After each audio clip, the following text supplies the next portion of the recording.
Welcome, welcome, welcome to today's Mindset Monday. It's incredible to be here with you during our Move in May series. Now, today's session, I know last week we spoke about moving and using our mind to really make sure that we know what we're moving into. Who was here last week?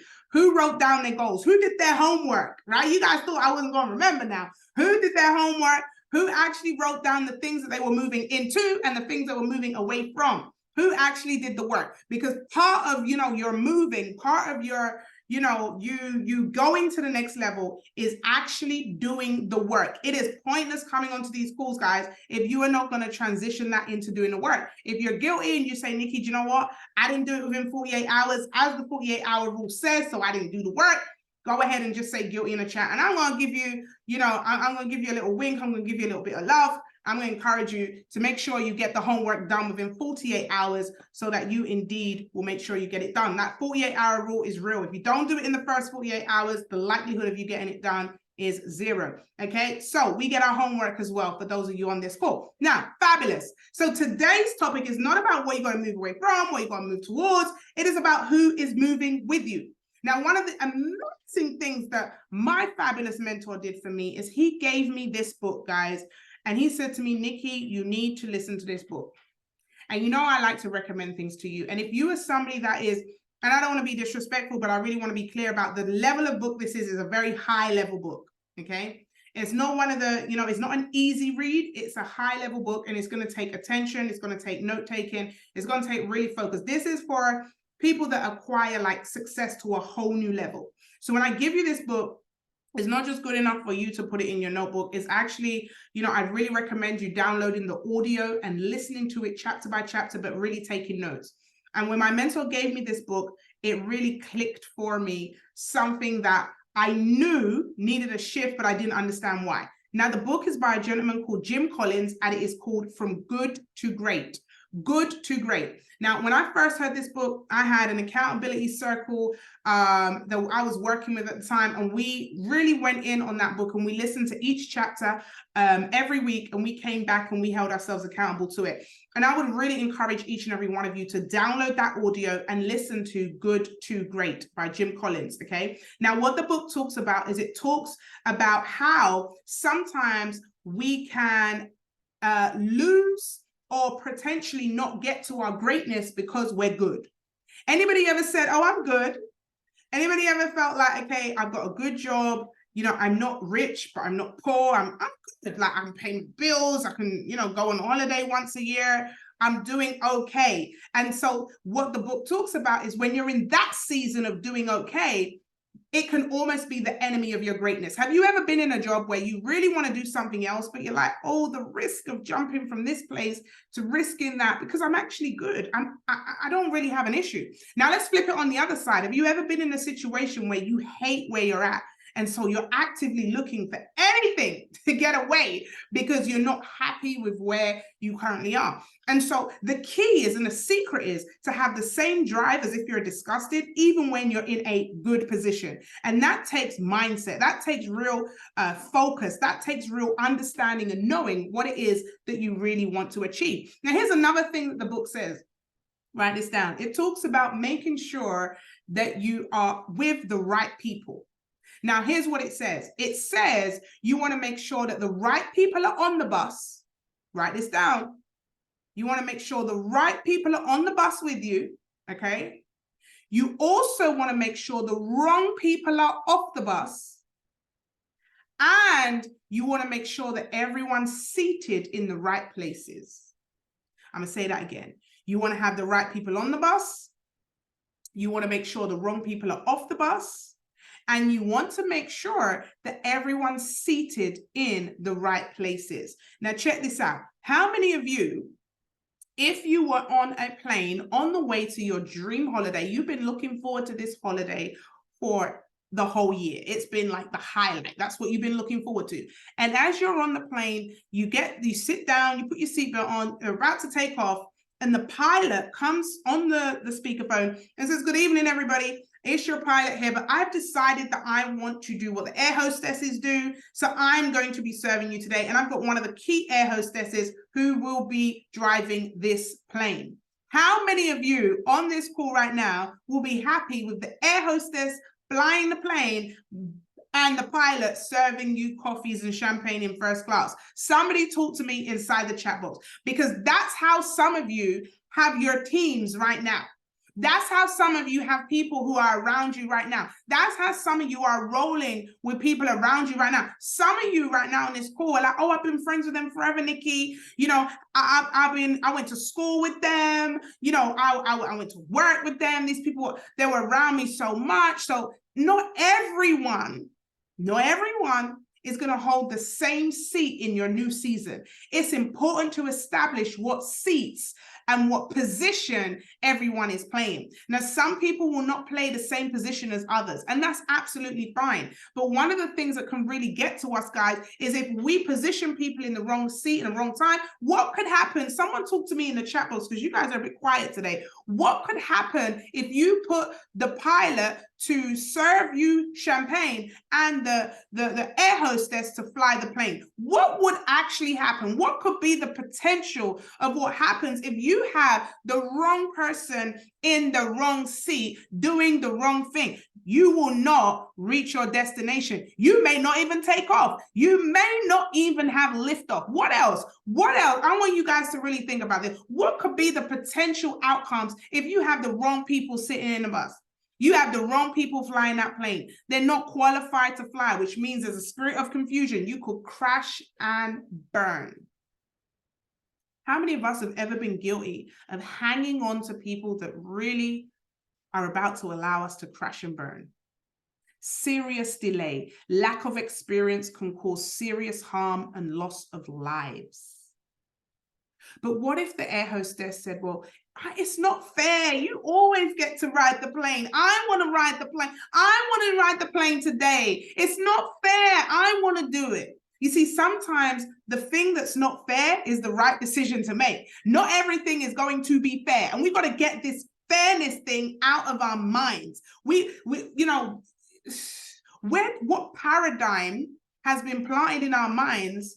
And this is why I was speaking to my husband the other day, and we were comparing schooling, because my husband is, hardcore Jamaican, and we were comparing schooling in Jamaica to schooling here in the UK. And we were talking about the last sports day that we had, at the school. And here in the UK, everyone's a winner. And everyone is, we're celebrating everyone. And well done, you came last. No,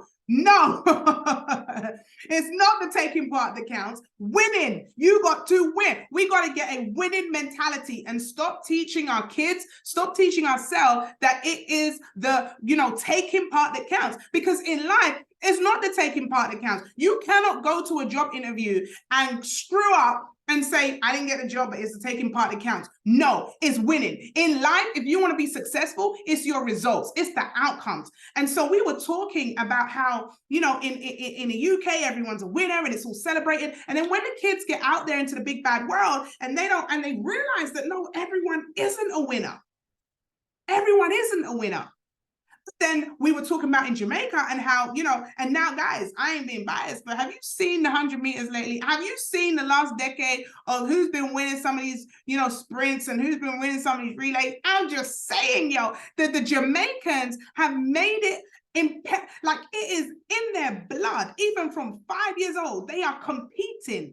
It is a mindset of competition. We must win. Winning is where we're going. Winning, winning, winning, win. Now, I'm not saying that we tell our kids that if you don't win, you're nothing or you're not good enough. But we have to make sure that they understand, because this paradigm that we have, that we want to be fair and everyone's going to be a winner, that can actually be very detrimental later on down the line. How many of you have got a leadership position at work, at home, or a leadership maybe you have a management responsibility or you look after people, and you've been guilty of doing what's fair as opposed to what's right because you don't want to upset nobody? What paradigm has that come from? And so in order to move into your next season, we got to really ask ourselves, who's moving with us? Is it because we're being fair? Is it because everyone's a winner?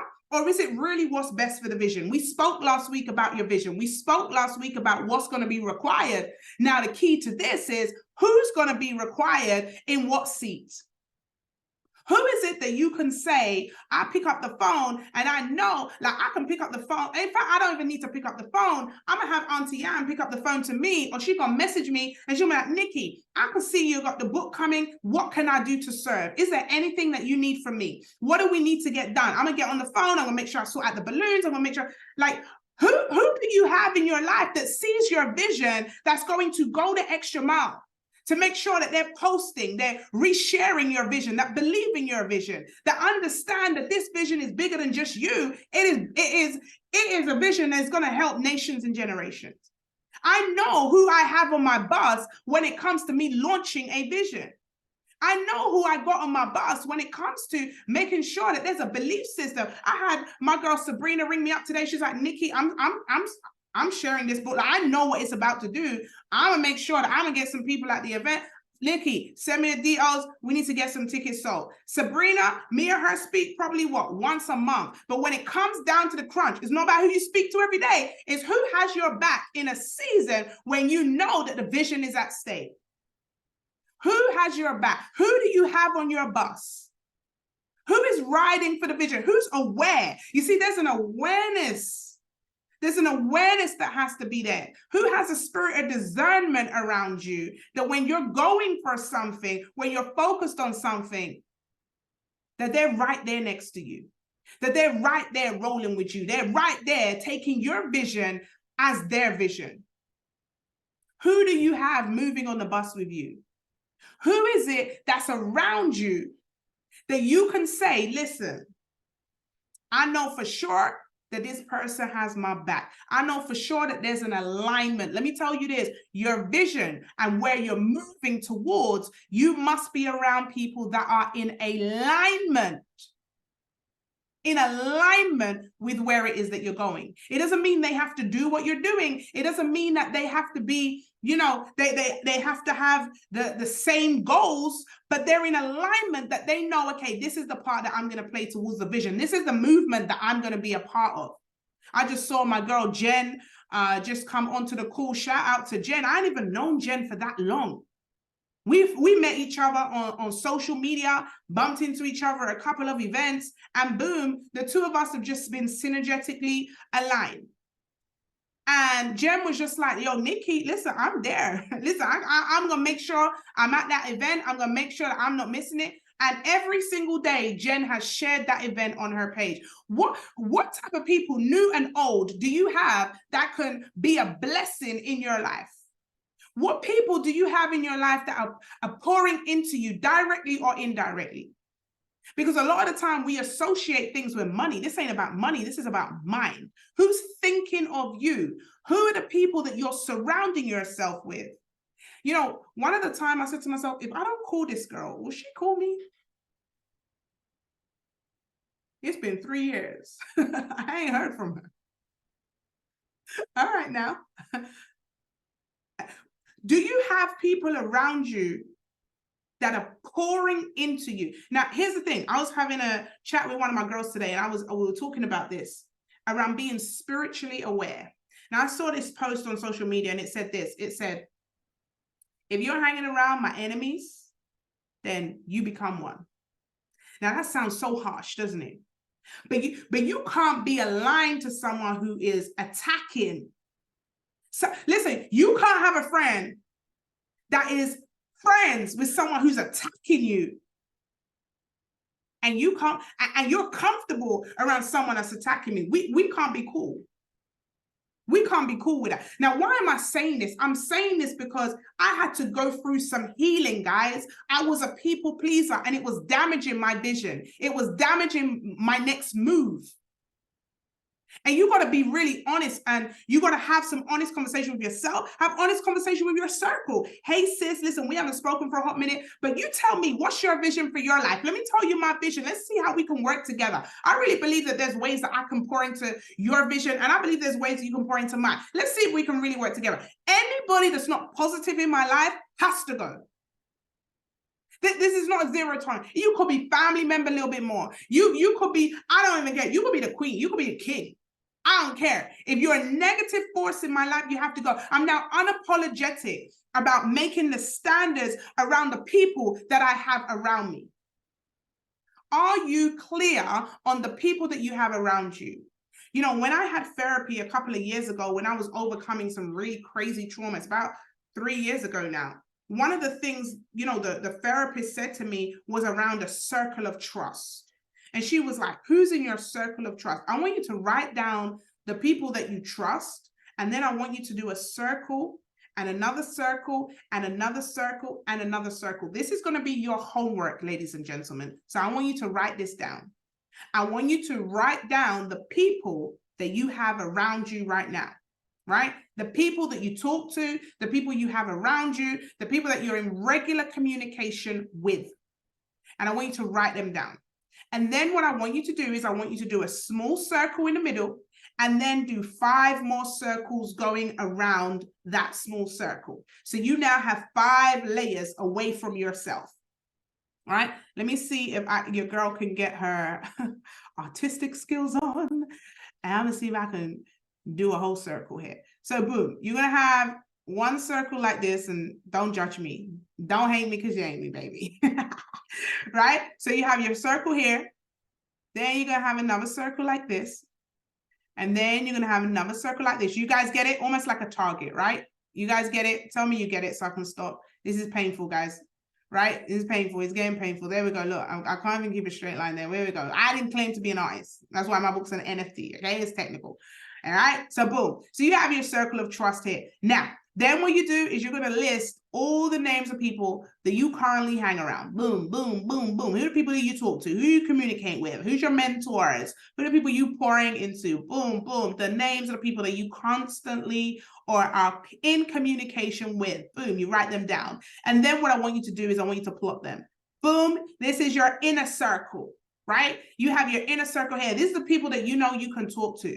And I've done a training on this, and I might finish this call with this training because I think it's powerful, right? This is the people that you would call your confidants, okay? Your confidants. People that you may not speak to every day. You don't have to speak to them every day, but they're riding for you. They're riding for your vision. They are people, let me type this in here, your confidants. Excuse my spellings, okay? Confidants. Right? Then these people, all right, they are riding for your vision, okay? They believe in you, boom, you and your vision, very important, okay? These are your confidants. They believe in you and your vision. These people you want to spend the most of your time with. Sometimes these people can get overlooked because you know they got your back, you know they're there all the time. So it's very easy to forget to communicate with these people because you know they're loyal, you know they're real, right? You know that they're gonna have your back regardless. So these are your confidants, right? You want to now take the names of the people that you've written down, and who can you tell, who can you trust with your kids? Who can you have in that inner circle? Who are the people that you would share, you know, your intimate business with, that you know that are going to keep it to themselves? Who are the people that care about you? They care about your vision. I know for sure if I called Auntie Ann and I said, Auntie Ann, listen, I need you right now. She would drive from her house hours away and she'd be here. Vice versa. That's what you call a confidant. I say, Auntie Ann, I need to speak to you. I can't talk over the phone. She'll be here. She call me, I can hear any kind of shakiness in her voice. I'm leaving my house. I'm driving to her house. I even need to know. I can tell that there's something wrong. I won't be there. That's how we roll. That's what you call a confidant. If she's doing anything, I'm a support. If she need anything, I'm there. If I need anything, she's there. Boom. I know that is somebody that I can trust. She ain't gonna sit there while nobody's talking about me. I ain't gonna sit there and let anyone disrespect her. In fact, sometimes I know Auntie ain't even gonna tell me because she know I'm gonna go crazy. If I hear you ain't gonna disrespect Auntie Ann around me now, right? It ain't gonna happen. We're gonna have fights. Me and her daughter are very similar, right? Her daughter's like my little sister.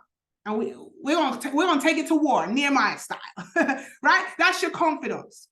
And that's your, you know, that's gonna be your first layer. Now, let me tell you the bad news. The bad news is you won't find lots of those in there. This is the intimate circle. This is the one that you know, the one that comes to your house, the one that you allow to see you cry, the one that knows your vulnerabilities. Now, here's the thing. There's got to be an immense level of trust here, because when you become vulnerable around people, it's very easy for those who gained access to you to use your vulnerability against you. Now, there is such an amazing, beautiful thing when there's alignment, because no matter how vulnerable that person becomes, there's still a level of respect. So no matter how much my vulnerability around Auntie Ann may be, I still mentor her. And there's still that line of respect. Now, no matter how vulnerable she is, I still have that line of respect when she mentors me in marriage mentorship. when I call her, I'm like, Auntie Ann, I need help. Help me now. How do I be a Proverbs 31 woman in this situation? And I get the 34 years worth of marital experience. There is a level of trust and no judgment, because we see each other in the realm of vulnerability. Makes sense, guys? Someone talk to me in the chat. Now, here's the bad news. The bad news is if you're blessed, you will find 3, maybe 5 max of an Auntie Ann. If you're blessed in your lifetime, if you're blessed, you will find those confidants. But here's what you want to do. You want to hold on to those people. Those people will risk their relationship with you to tell you the truth. There's no shame in their game. They want you to win. They believe in you. They believe in your vision. And here's what a therapist says. She's like, Nikki, you need to plot those people. Who are these people? And you know, the funny thing is, I realized I had more than what I thought. You see, when you feel like you don't have a lot of people around you, when you start to list it, actually, I do have a few here, right? That's your level 1. Okay. Then you go out to the next circle. You say, okay, I don't trust them with like everything, but I kind of do trust them. Like, we have a decent relationship. I do trust them. I wouldn't let them in my house.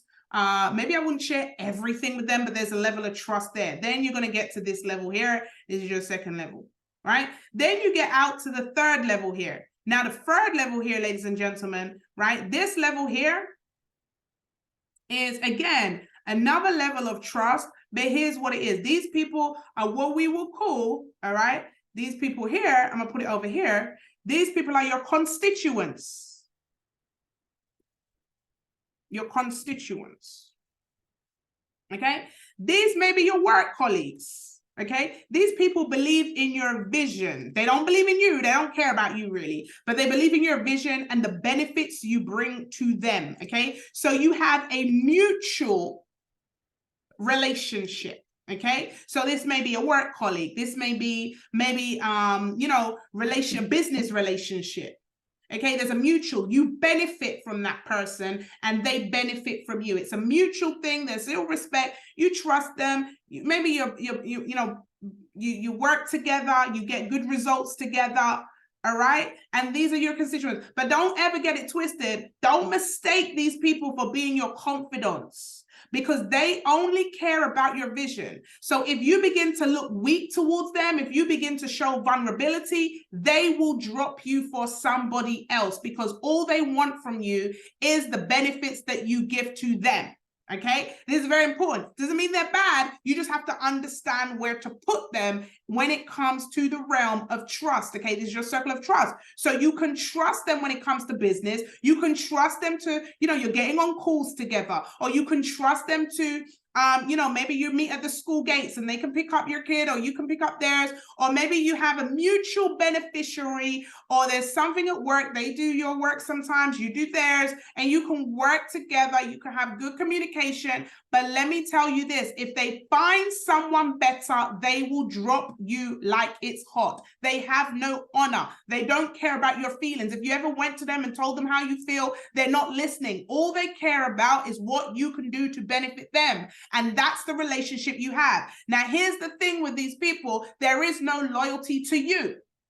There is no even loyalty to your vision. If they find somebody somewhere else, another job or another business where they believe that they can get more, better benefits, or they can get higher up, you see, they will find people that are maybe higher above you, and they will drop you like a shot. They will drop you down because they only want to get. Have you ever seen someone that was your friend, but then they spoke to your boss, or they spoke to your boss's boss, and all of a sudden now they're hanging around there and they don't remember you? Or you introduce someone to a friend, or you introduce someone to someone, and all of a sudden them and your friends are hanging out, but they forgot to call you, but you're the one that introduced them, and there's no honor and there's nothing. But because they, I saw this once. I saw somebody, they connected with me because they wanted me to introduce them to my mentor, because obviously he is who he is. And as soon as they had that connection, that was it. But here's the thing about confidence. The confidant was like, hold up now. You want to meet me? You want to take me out to dinner? What about the girl that introduced you to me? Do you remember her? No, I don't want to go to dinner with you. What it is you got to make sure you understand the lines of honor, but you understand the lines of your constituents so you don't get disappointed because you thought they were confidants. Are we making sense here, guys? Am I freeing somebody right now? This is, this is serious business. This is really serious, and this is going to help you when it comes to life relationships. You still love your constituents, but you just know that there's just certain things that you don't share with them. There's certain things that you don't depend on them for. You don't depend on them for emotional support. You don't depend on them. You dare tell them your business, you're screwed, because guess what? They will talk your business as soon as they find somebody else who has the benefits to provide for them, and they are gone like a shot. So you got to be very careful. Now, here's the outside here. And I suppose we could have a layer of like in the air of like people you just never trust. But we're not going to talk about that because that's really depressing. So we're going to go to the next line. Okay, these people, okay, maybe the next line out, maybe, these are people like, I don't know. I mean, you could also put in this second line like a doctor. Hopefully you trust your doctor enough to, prescribe you medication, but you wouldn't necessarily trust your doctor to, come to your house or something like that.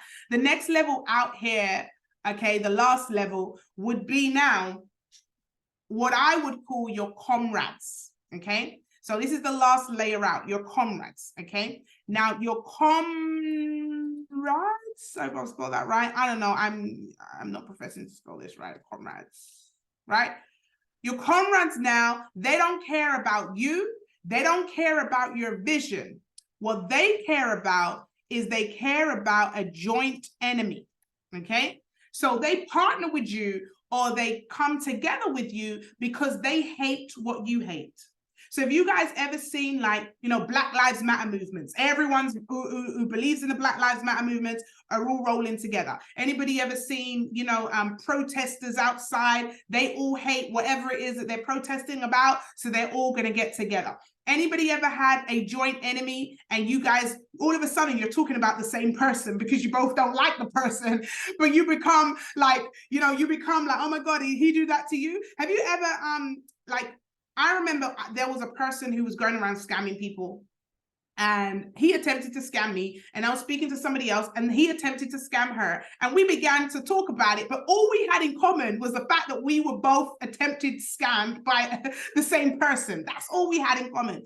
And so we began to really bond over our joint enemy. Like, we've had joint enemy. How many of you have ever bonded with someone at work because you hate your job? It's just like, I hate it here. Me too. I hate it here too. And you all of a sudden become friends because you both hate where you work. But that doesn't mean that you should share that person your business. That doesn't mean that they should be a part of your vision. It just means that you are collaborating on a joint mission at the time. And that is very simply all your relationship is built on. Now, here's the thing about your comrades. When they find somebody else, they will drop you like it's hot. Once the mission is over, that is it. Have you ever been doing something with somebody and you thought, oh my God, they're so cool, we could be friends later. But after that event or after that mission, there's no friends later. You were just collaborating for that reason. That's it. And so you've got to be very, very aware that sometimes you collaborate with people on missions, you collaborate with people on a project, right? But actually you're not friends. You're not even constituents. They don't care about your vision. It's just a collaboration on something that you happen to do together. And now that collaboration, that event, that situation, that protest, that calling, that project is completely finished. And now you have no business being around them anymore. So here's what I want you to do, ladies and gents. I want you to create your circle of trust after this call. Remember your homework, 24 hours, 48 hours. If you don't do it within 48 hours, the likelihood is you will not do it at all. Okay, so inside your thing, I want you to create these layers. I want you to write down the people that you're around and really ask yourself, who's my confidants? Who are the people that I need to be spending more time with? Who are the constituents? These people are not bad people, but we work together, or we have a joint, vision, and we benefit each other. How can we collaborate well and also the comrades. Who do you think you should be spending more time with? Your confidants, your constituents, or your comrades? Somebody tell me inside the chat, right? Now, here's what happens sometimes is we mistake our constituents for our confidants. And then we get disappointed when they let us down or when they leave. Or we share our business with comrades, and then when they share the business to other people, we then get upset or we then get disappointed. Now I'm giving you a blueprint where you don't have to get disappointed. You know who your confidants are, you know who your constituents are, and you're fully aware of who your comrades are. Now you can have relationships with all of them. You have a level of trust with all of them, but you know exactly where to put them. Somebody tell me in the chat box, yes or yes, if this has really helped you when it comes to evaluating your time, because who you spend your time with, guys, is going to be important in this season of moving. And now you say to yourself, okay, I need to make sure I'm spending most of my time with my confidants. I'm spending most of my time with the people that I know believe in me and my vision, that I can be my authentic self, that I can be vulnerable with, that I can pour into them and they pour into me. And we have a mutual beneficial relationship. Yes, the next set of people I'm going to spend my time with is, of course, my constituents, but I know I'm not going to share my business with them. We're going to keep it professional. We're going to keep it on the vision and mission, and we're going to collaborate together to get the best out of each other. But I know the level in which I'm going to be able to, discern. And then my comrades, okay, these people are, we have a similar enemy. Maybe if you have, a collaboration, okay, we have a similar collaboration, but let me not get confused as to what this relationship actually is. Guys, if you understand this when you are around, different types of people, I promise you it will prevent you delaying your movement, and it will also prevent you from being, disappointed when other people don't see your vision. Other people don't ride for your vision. Other people are not sharing your vision. My mentor put up a video the other day, which was it just blew my mind away. It was a couple of years ago when I saved it, and I've consistently shared it inside my community around how you evaluate the people that you spend your time with and how you also evaluate mentor and mentee relationship. One of the things he said inside that video was, if you ain't promoting what we're promoting, if you're not behind me, if you're not encouraging me, if you're not supporting what it is that I'm doing, you can't call me your mentor.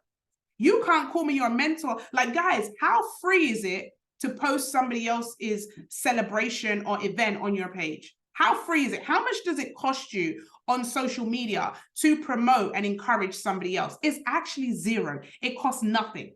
It costs absolutely nothing. And so if you have somebody that doesn't want to help and support you for free, it costs them nothing. It's a 3-second delay in their time, and they don't want to do that. You got to really ask yourself, is this person really the confident that you thought they were? Are they really down for you? How many times have you ever said to yourself, I've poured into this person? And it doesn't have to be an event. It could be during a season of death. It could be during a season of heartbreak, a season where you're going through it with your family, a season where you have some tough decisions to make, a season where you have big decisions to make. And you're like, I've been around these people. I supported these people. I've done this, that, and that, and that, and that, and that. And now I need just a little bit of support. Now I need a little bit of encouragement. Where are they? You know why you're going to stop asking yourself that question? Because they are not your confidants. They're not your confidants. Don't ask yourself that question. Don't beg no one to support you. What you have to do is make sure you have the right people on the bus and make sure you have the wrong people off the bus and have everybody in the right seats. This is your seating plan right here, ladies and gentlemen. And I need you to be aware of where everybody is sitting. Everybody needs to be seated in the right seats so you can evaluate the positions available for your life. And then you can begin to use your affirmations to say things like, powerful confidants are coming into my life. People of vision, mission, joint collaboration, people that are going to enhance me and I can enhance, people that I can be myself, that won't judge me, are coming into my life, people that are going to support my business, people that are going to encourage me, people that are going to be there for me. You have to start manifesting this stuff so you can attract these people into your life. I'm so grateful, for the people that I have around me. My confidants, these people I could tell, when you can tell who your confidants are is when you don't ask for help, but they support you anyway. When you don't ask for it, but they come to make sure that you're okay. They check in with you, right? That's how you know who your real confidants are. You shouldn't have to beg someone. You shouldn't have to ask someone. Now, there is a level of communication and transparency that conversations are good. But to know a real true confidant, they're going to discern you. A real true confidant is going to say, okay, cool, all hands on deck, let's get this done. A real confidant is going to be riding with you. And that doesn't have to be someone you speak to every single day. Right? I remember when my baby father left me on the floor pregnant. I was down and out. I didn't know my head from my tail. I didn't know how I was going to get up. And I could have easily focused on the comrades. I could have easily focused on the constituents. And there were a lot of them at that time that I was like, geez, I thought you were confident. But instead, I chose to focus on the confidence. I lent on those people, and those people were there for me during a time where I can tell you, ladies and gentlemen, it was the toughest time of my life. You see Auntie Ann on this call, she was one of them. Had two cousins in America, Shelly and Trace, they were one of them. Had my friend called Janet, Sharrett, my cousin Janet, Dandy, right? These people were there for me. I can call their names. I don't even speak to all of them every single day, but guess what? I know at a drop of a hat, I can mention them and they are there. I know that if I don't speak to them for a minute, they're going to check up on me. If I don't speak to them, I'm going to check up on them. We know how it works. Do you have those people? Do you focus on them, or are you focused on your comrades or constituents? Don't get into a pity party where you focus so much on your comrades and your constituents. You got to make sure that you spend most of your time with your confidants. Now, here's how I'm going to close this out. If you share your business with people that are not confidants, you are putting yourself at risk for them to talk about your business. Most people, guys, because of social media, are just nosy. How many of you know that people will take information that you have shared with them and they will do absolutely nothing about it? You could be the happiest person in your life. Do you know that we see so much content online that even to say congratulations or even to say well done is an effort for some people? But then we could see shade room, or we could see the drama, and we will be in those DMs and in them chats because drama and negativity is so much more easier to connect with than it is to celebrate the good stuff. And so I want to encourage you to be intentional about celebrating others in this season. Celebrate what you want to attract. Talk about positive things. Watch how you will see movements in your life. Be strategic about who you're around, who you're speaking to, who you're spending time with. There's a saying in the court system, guilty by association. You guys heard that? Do you know that this stuff rubs off? That if you hang around Oprah for long enough, do you know you may go ahead and be successful? Because by association, she's going to teach you something. Have you ever been around someone and you just get results? You ever been around someone and things just feel good? And when you haven't been around them, or when you go around other people, like one of my boy cousins was like, every time I'm with that I get stopped by police. Every time I'm hanging around him, I get into a fight. Every time. I said, well, why do you keep hanging around him? It was a question that he didn't even think I was going to ask. Well, if every time you're around that person, you get in trouble with the police or you have a fight, why on earth are you still hanging around this guy? So with my friend, innit? Well, why? And how many of those moments have we had where we're just hanging around people because they happen to be in the same place, or they're hanging around in the same zone, or they've been around the way or the area, or we just went to school together? Sometimes we've got to be bold enough to say, you got to get off my bus. You can't be on my bus no more. I said to my husband today, I'd rather go back to 0 than have people on my bus that shouldn't be on my bus. It's not about filling up the numbers. I want the right people on the bus. The right people on the bus will, even if there's a diversion, they will stay on the bus and they're going to figure out, they're going to talk about it. Where are we going? What's the goal? But the wrong people on the bus, even if you're in the right direction, how long is it going to take? What's going on? You're going to get complaining. You're going to get problems. You're going to have situations. You don't want the wrong people around you, because wrong people on the bus can find a negative in every positive situation. The good people on the bus, the right people on the bus can find a positive in every situation where there's a diversion. And so when we talk about move in May, when we talk about moving with the right people, you got to be intentional about being in the room.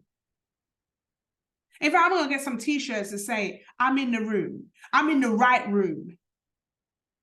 Will you get in the right rooms?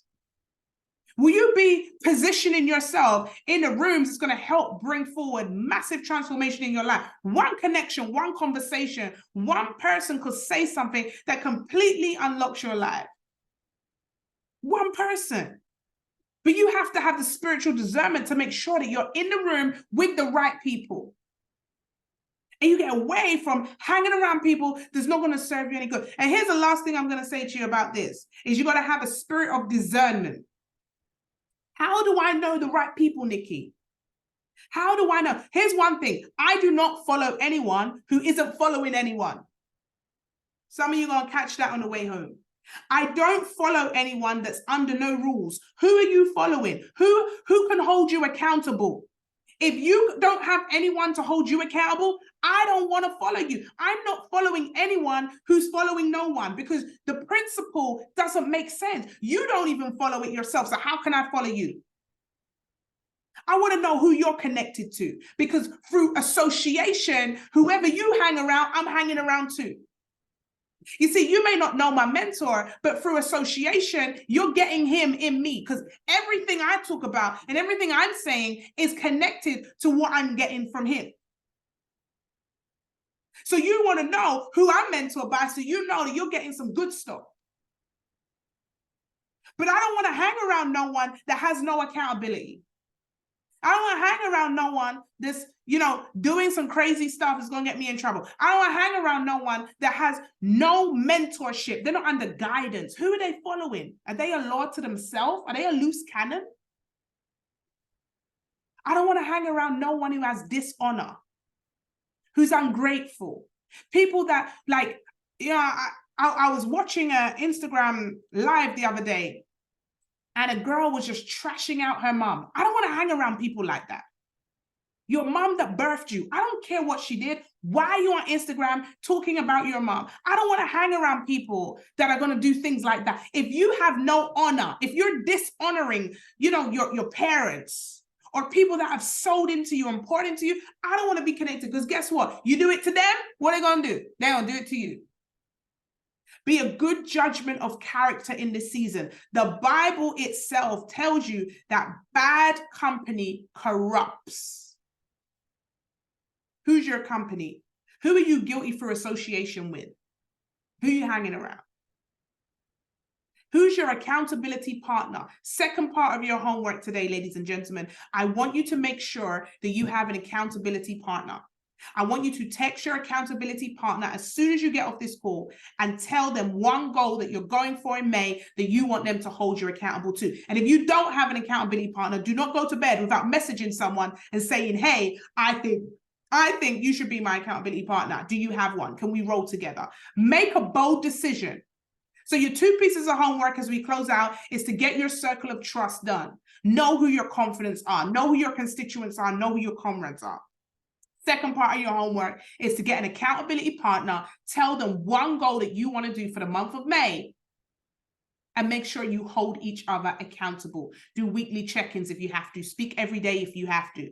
But don't you dare end the month of May without making sure that you have that accountability. This is not just a call to pump up your mind and then you're left, to do nothing. I want you to take massive action on the back of this call, guys.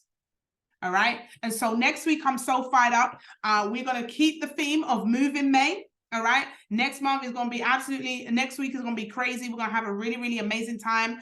Okay. Take a screenshot of this so you have this. Those of you on social media, please tag me in. Let me know what you got from this. If you're in any of the accountability mentorship chats, please, guys, that's all I need from you is just your feedback. What was your top 5 takeaways from this session today? I, of course, will upload this on my YouTube, so you have this to go over and over. My advice is to go over this training at least once a quarter so you can evaluate who's on your bus. Are the right people on the bus, wrong people off the bus? And of course, are they all in the right seats? Tag me in. I am Nikki Sutherland on Instagram. Of course, go in the chats. Let me know your top 5 takeaways. And, you know, really make sure that you evaluate that circle of trust, guys, so that you can really begin to move into this season of Move in May at the best version of yourself. Those of you that are already booked onto the book launch, I can't wait to see you all. Of course, we are going to be, you know, really shelling it, as you put it. We've got the DJs. I'll be very transparent about my story. I believe that there's going to be a lot of healing. I believe that there's going to be some serious breakthroughs at that event. VIPs, I have something special for you, 4 p.m. And general admission is from 5 p.m. And then from 8 o'clock onwards, we have the whole party, and we have 4 amazing DJs lining up. And of course, guys, don't forget, it is over the top dress code, okay, with a hint of red. So this doesn't mean red dresses, ladies. It means a red earring, a red bag, a red shoe, you know, gents, a red handkerchief, you know, a red blazer, I don't know, a red something, guys. Okay, I'm so excited. We are going to be celebrating in the month of May all the movements that are going to happen. Okay, this is very, very important. Also, as well, the VIPs, there's only, I think, about 14 left, or it was something around that. There's not that many VIPs. VIP doors will close on Friday, so there'll be no more VIP sales after Friday, and then it will be general admission only, okay? So if you do want your VIP tickets, guys, make sure you purchase them before Friday. We're going to have an absolutely amazing day at this book launch, and I have some mega announcements to announce as well. So we are going to have an incredible time. If you already have your ticket, guys, encourage somebody else, especially anyone that's ever gone through some things, anyone that needs a breakthrough, anyone that is in business or wants to get themselves into business, anyone that needs motivation, anyone that you know is a little down. Maybe bless someone with a ticket, but make sure that you really promote for this event, guys, because I know that there's going to be some really, really powerful transformations happening in that room. And I did have a question, is men allowed? Of course, men is allowed. Both men and women are booked onto the event, and it's going to be absolutely incredible. So with that being said, thank you so much. It's been incredible. I love you all, and I'm looking forward to hearing all of your manifestations move in the month of May. Good night, Nikki Sutherland. Over and out. Take care. God bless. Let's go.